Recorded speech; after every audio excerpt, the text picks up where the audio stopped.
Rise up, GG Nation, because it's time for Guidance Guy Friday, your weekly guidance lesson from your internet school counselor.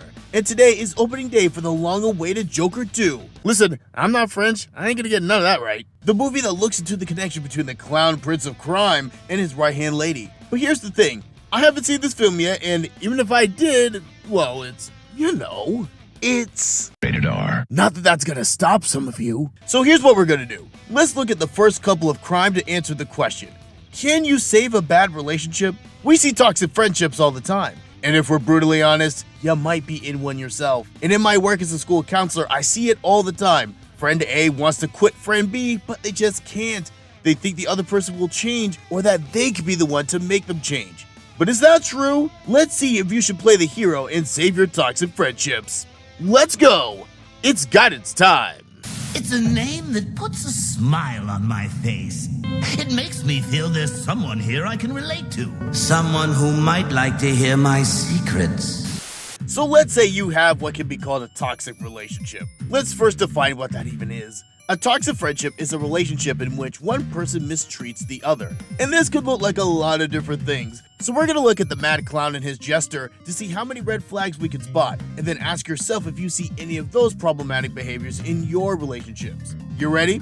With Joker and Harley, their story starts at the rest stop for every Batman villain, Arkham Asylum, where the Joker is put in there for the millionth time for almost blowing up the city or whatever. While he's there, the mad clown meets Dr. Harleen Quinzel, a psychiatrist who's assigned to take on his case. That's right, before she was a clown, Harley Quinn was a doctor, son. As Quinzel works with the man who smiles, he goes into full tragic backstory mode. He tells her about his father who would smack him around relentlessly, and how hard little Joker tried to make his old man smile. A sad story to be true, but I'ma raise the first red flag here cause the thing is, everything about that is a lie.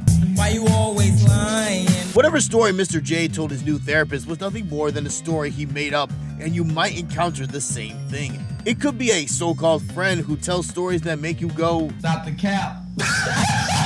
or they make up rumors about you and spread them to others. Either way, if you know anyone like that, then stay with me. You might be asking, but why would Joker lie? What does he get out of it? Legit question, and the answer is this. The Joker created this Lifetime movie of an origin story in order to manipulate Harley to make her feel sorry for him. He wanted her to think, oh no, he's the victim actually, so Dr. Q could take his side and see things his way. Now we all know that the Joker is cuckoo for Cocoa Puffs. But it's debated whether or not Harley is mentally ill too, or if she's just straight evil like that. Either way, the truth is that Harley was tricked, which is our second red flag. When someone is manipulating you, they might tell you their version of the story, but leave out anything that can make them look bad. Or they might tell you to not be friends with someone anymore, or they'll tell other people not to be friends with you. And what's the main goal of all this puppeteering? Control. Folk who run toxic friendships want to control everyone involved. They want things done their way, their friends to act the way they want them to act, and those who don't get punished. Which leads to the third red flag. One person does all the work. Harley and Joker ain't Lois and Superman, being all lovey-dovey and getting along and stuff. Nah, these two are a disaster. Harley does all the work in the relationship. She looks out for Mr. J, helps him with his goals, messed up as they are, cause trying to off Batman really shouldn't be on anybody's bucket list, and cares about him. But the green-haired goon, you don't care about her? He's all in it for himself. In fact, there are many times in their story where we see Harley Quinn go to jail for the Joker or help him get away while she rots away in Arkham while he does nothing to help her. You may be thinking, whoa, that's messed up. Who would put up with that? Well, let's keep it a buck. Some of you do. Yeah, it's not as extreme as going to jail for somebody, but it could look like your friend only wanting you to listen to their problems while you never get to share yours. Or it might be they expect you to compliment them all the time while they get to roast you to a crisp.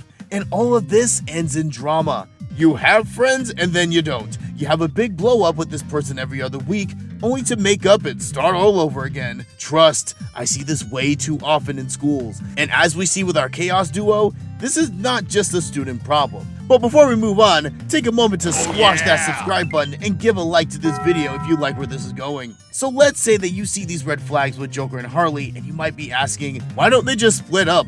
Fair point. But let's put it another way.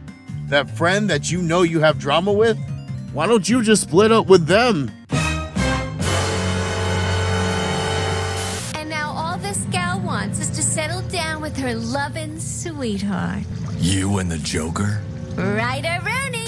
Looking just at HQ for a sec, we know that she knows better than to be around a psychotic supervillain who just wants to watch the world burn. I mean, she's a mental health doctor, for crying out loud. But to her, the Joker is just a misunderstood comedian. A smooth criminal, if you will. But before we dunk on the doctor for being too dumb to see that evil clown is evil, watch out, cause someone could say the same thing about you. Why do you stay in a toxic mess of a friendship? Maybe you think they can change, or that you can be the one to change them. Or maybe you think that you can't do any better, and that this is the best you can do. Or worse, you somehow deserve this. And I'm gonna cut right here to tell you that if you believe that, you're believing a lie. No one deserves to be mistreated, lied to, told who to be friends with, or have rumors spread about. Absolutely not. And if you truly believe that, please reach out to someone who cares about you. But let's say that you think that ghosting this bad influence would be wrong, that maybe you could save them and make them better. Well, that's the question of the video, isn't it? So let's go there. Can you save your toxic friend? Should you even do it? I've never seen you laugh before. Cut it out. You're giving me the creeps. You little fool. The Joker doesn't love anything except himself. With this, I'm gonna keep the answer as simple as possible. No. It is not your job, responsibility, or destiny to save a friendship that's only hurting you. Because here's the thing about relationships. Good friendships have give and take. Bad friendships have one person doing all the giving and the other doing all the taking. That's not okay. It's not healthy, and in some cases, it's not even safe. And I'll say this too. Most of the time, the person who's mistreating you doesn't want to change. Sure, they may say it when they get caught up in a lie and it's time to kill the beef, but you'll be right back in that same spot a few weeks from now if you keep it up. Let's look back at the first couple of crimes. We know that Joker will always treat Harley badly, no matter what she does or doesn't do. If she was real, you would tell Harley to bump Joker and move on. Now, I'm not saying that your problematic person is a homicidal maniac. Nah. What I am saying is that if your person wanted to change, you would have seen it by now. Not hear it on their 10th apology or hear them promise yet again that they'll change only for them to not. And though we don't know how Joker 2 ends, I can tell you that in the comics and other stories, Harley does eventually break up with the Joker and live a full life as her own person. She's still crazy, but she gets better. Harley Quinn learned that it's not her job to be the Joker's hero, but in the end she can only be her own hero in making her life better. Now for those of you who want to save someone else, let me ask you, are you willing to save yourself instead? Did you know that? Now you know. Welcome back to the Character Corner, where this month we're diving into decision making. Now, after seeing what a hot mess our clown duo are, and that sometimes we need to walk away from the chaos in our lives, looks like you may have a decision to make. Are you willing to stay with the drama and nonsense of those around you? Or are you willing to pull a Harley and break out and create a new path for yourself? And often the biggest issue that gets in the way of this decision is, am I being selfish for walking away from this person?